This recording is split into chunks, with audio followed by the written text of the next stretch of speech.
ಬಿಜೆಪಿಯಲ್ಲಿ ಪಾದಯಾತ್ರೆ ಬಗ್ಗೆ ಮುಂದುವರೆದ ಚರ್ಚೆ. ದಿಢೀರ್ ದೆಹಲಿಗೆ ತೆರಳಿದ ಬಿಜೆಪಿ ರಾಜ್ಯ ಅಧ್ಯಕ್ಷ ವಿಜೇಂದ್ರ.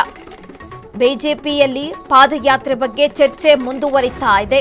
ದಿಢೀರಾಗಿ ದೆಹಲಿಗೆ ಪ್ರಯಾಣ ಬೆಳೆಸಿದ್ದಾರೆ ಬಿಜೆಪಿ ರಾಜ್ಯಾಧ್ಯಕ್ಷ ವಿಜೇಂದ್ರ. ಇಂದು ಹೈಕಮಾಂಡ್ ನಾಯಕರನ್ನು ಭೇಟಿ ಮಾಡಲಿದ್ದಾರೆ ವಿಜೇಂದ್ರ. ಬಳ್ಳಾರಿ ಪಾದಯಾತ್ರೆ ಬಗ್ಗೆ ಮತ್ತೊಮ್ಮೆ ಚರ್ಚೆಗೆ ಮುಂದಾಗಿದ್ದಾರೆ ಬಿಜೆಪಿ ರಾಜ್ಯಾಧ್ಯಕ್ಷರು. ಕಳೆದ ವಾರ ಪಾದಯಾತ್ರೆಗೆ ಪ್ಲಾನ್ ಮಾಡಿದ್ರು ಮಾಜಿ ಸಚಿವ ಶ್ರೀರಾಮುಲು.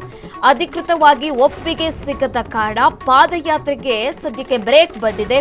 ಅಧಿವೇಶನದಲ್ಲಿ ಪ್ರೊಟೆಸ್ಟ್ ಮಾಡಿ ರಾಜೀನಾಮೆಗೆ ಮುಂದಾಗಿತ್ತು ಬಿಜೆಪಿ. ನಾಗೇಂದ್ರ ರಾಜೀನಾಮೆ ಪಡೆಯುವ ಸರ್ಕಸ್ಗೆ ಅಧಿವೇಶನದಲ್ಲೂ ಕೂಡ ಹಿನ್ನಡೆಯಾಗಿದೆ. ಇದೀಗ ಪಾದಯಾತ್ರೆ ಮಾತುಕತೆಗೆ ಮುಂದಾದ ವಿಜೇಂದ್ರ ಮತ್ತು ಶ್ರೀರಾಮುಲು.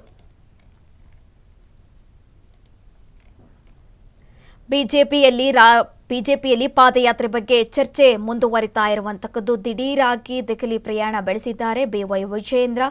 ಇವತ್ತು ಹೈಕಮಾಂಡ್ ನಾಯಕರನ್ನು ಕೂಡ ಭೇಟಿ ಮಾಡಲಿದ್ದಾರೆ. ಈ ಬಗ್ಗೆ ಎಲ್ಲ ರೀತಿಯ ಚರ್ಚೆ ನಡೆಸುವಂತಹ ಸಾಧ್ಯತೆ ಕೂಡ ಇರುವಂತಕ್ಕದ್ದು. ಬಳ್ಳಾರಿ ಪಾದಯಾತ್ರೆ ಬಗ್ಗೆ ಮತ್ತೊಮ್ಮೆ ಚರ್ಚೆಗೆ ಮುಂದಾಗಿರುವಂತಕ್ಕದ್ದು ವಿಜೇಂದ್ರ. ಕಳೆದ ವಾರ ಪಾದಯಾತ್ರೆ ಬಗ್ಗೆ ಪ್ಲಾನ್ ಮಾಡಲಾಗಿತ್ತು, ಆದರೆ ಅಧಿಕೃತವಾಗಿ ಒಪ್ಪಿಗೆ ಸಿಗದಂತಹ ಕಾರಣ ಪಾದಯಾತ್ರೆಗೆ ಸದ್ಯಕ್ಕೆ ಬ್ರೇಕ್ ಬಂದಿದೆ. ಅಧಿವೇಶನದಲ್ಲೂ ಕೂಡ ನಿರಂತರವಾಗಿ ಬಿಜೆಪಿ ಪ್ರೊಟೆಸ್ಟ್ ಮಾಡಿ ರಾಜೀನಾಮೆಗೆ ಆಗ್ರಹಿಸಿತ್ತು. ಇದೀಗ ಅಧಿವೇಶನದಲ್ಲಿ ಹಿನ್ನಡೆ ಆಗಿರುವಂತಹ ಹಿನ್ನೆಲೆ ಇದೀಗ ದೆಹಲಿಗೆ ತೆರಳಿದ್ದಾರೆ. ಹೈಕಮಾಂಡ್ ನಾಯಕರ ಮುಂದೆ ಈ ವಿಚಾರವಾಗಿ ಇವತ್ತು ಚರ್ಚೆ ಸಾಧ್ಯತೆ.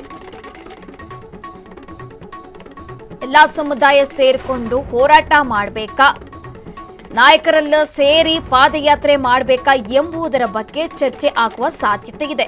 ಅಧಿವೇಶನದ ಬಗ್ಗೆಯೂ ಕಂಪ್ಲೀಟ್ ರಿಪೋರ್ಟ್ ನೀಡಲಿದ್ದಾರೆ ಬಿವೈ ವಿಜೇಂದ್ರ. ನಾಗೇಂದ್ರ ರಾಜೀನಾಮೆಗೆ ಮಾಡಿದ ಹೋರಾಟದ ಬಗ್ಗೆಯೂ ಕೂಡ ಮಾಹಿತಿ ನೀಡಲಿದ್ದಾರೆ. ಹೈಕಮಾಂಡ್ ನಾಯಕರ ಮುಂದೆ ಈ ಪ್ಲಾನ್ ಬಗ್ಗೆ ಇವತ್ತು ಚರ್ಚೆ ನಡೆಸಲಿದ್ದಾರೆ ಬಿಜೆಪಿ ರಾಜ್ಯ ಅಧ್ಯಕ್ಷರು. ಬರೀ ಎಸ್ಟಿ ಸಮುದಾಯ ಮುಂದಿಟ್ಕೊಂಡು ಈ ಪಾದಯಾತ್ರೆ ಮಾಡಬೇಕಾ, ಅಥವಾ ಎಲ್ಲ ಸಮುದಾಯದವರನ್ನು ಕೂಡ ಸೇರಿಸಿಕೊಂಡು ಈ ಹೋರಾಟ ಮಾಡಬೇಕಾ, ನಾಯಕರೆಲ್ಲ ಸೇರಿ ಪಾದಯಾತ್ರೆ ಮಾಡಬೇಕಾ ಎಂಬುದರ ಬಗ್ಗೆ ಚರ್ಚೆ ನಡೆಯುವಂತಹ ಸಾಧ್ಯತೆ ಇದೆ ಇವತ್ತು.